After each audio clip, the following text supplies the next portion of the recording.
قرآن کریم کی تلاوت کے دوران مرغ کی آذان کی آواز سننے پر کیا دعا پڑھنی چاہیے یا تلاوت جاری رکھنی چاہیے؟ اللہ اکبر اللہ اکبر۔ یہ جو مرغ ہے نا، اللہ تعالیٰ نے اس کو بڑی صلاحیت دی ہے۔ یہ دیکھتا ہے اللہ کی رحمت والے فرشتوں کو، تو پھر اللہ کی بڑائی بیان کرنے کے لیے یہ اذان پڑھتا ہے۔ تو اللہ کے نبی صلی اللہ علیہ وسلم نے فرمایا، جب تم میں سے کوئی شخص مرغ کی اذان سنے فَاسْأَلُوا اللَّهَ فَضْلَهُ، تو اللہ تعالیٰ سے اس کو فضل و کرم کی دعا کر لو۔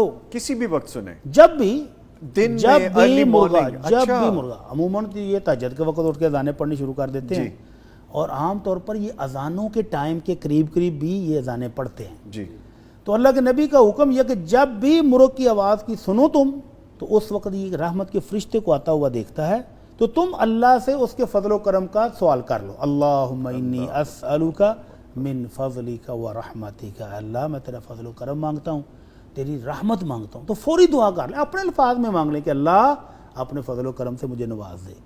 اور فرمایا جب گدھے کی ہینکنے کی آواز سنو تو فوراً اعوذ باللہ من الشیطان الرجیم پڑھو، کیونکہ گدھا شیطان کو دیکھ کر ہینکتا ہے۔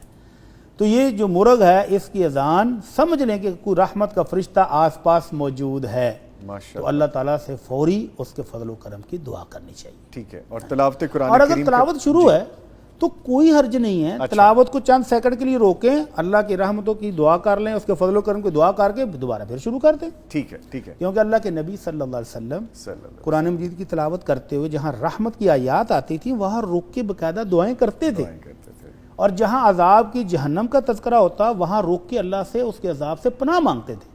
تو یہ دعا تلاوت کے دوران کرنا سنت نبوی سے ثابت ہے صلی اللہ علیہ وسلم۔ تو لہذا تلاوت کو چند سیکنڈ کے لیے روکیں، اپنے لیے دعا کریں اور دوبارہ تلاوت شروع کریں۔ اچھا، اس میں دو چیزیں، ایک تو قاری صاحب نے فوری کہا کہ ہاں ایسا ہی، اس کا مطلب ہے قاری صاحب آپ نے مرغ رکھے ہوئے کسی زمانے میں رکھے تھے؟ ہاں، تو یہ مرغ جو ہیں یہ بڑے سیانے ہیں ماشاءاللہ۔ اچھا سر، میرا ایک دوست تھا ایسے ہی جاننے والا، اس نے اپنے 2 مرغ ایسے ہی ذبح کر دی کہ یار یہ بہت اذانیں دیتے ہیں۔ میں نے کہا بھائی کیوں کہتے ہیں؟ یار صبح بھی دیتے ہیں اذانیں، دوپہر میں بھی دیتے ہیں، تو وہ یہ کیا وجہ ہے؟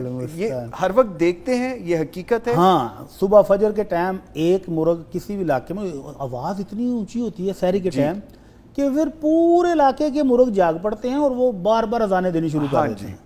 اور کسی گھر میں اگر 2-4 مرغ ہوں تو پھر تو وہ اذانیں بھی بے شمار کہیں گے نا، تو اس لیے وہ کھا گیا ان کو ذبح کر کے۔ کھانا جائز ہے، لیکن اگر اس وجہ سے کھایا کہ یار یہ اذانیں بہت پڑتی، پھر غلط کی ہے۔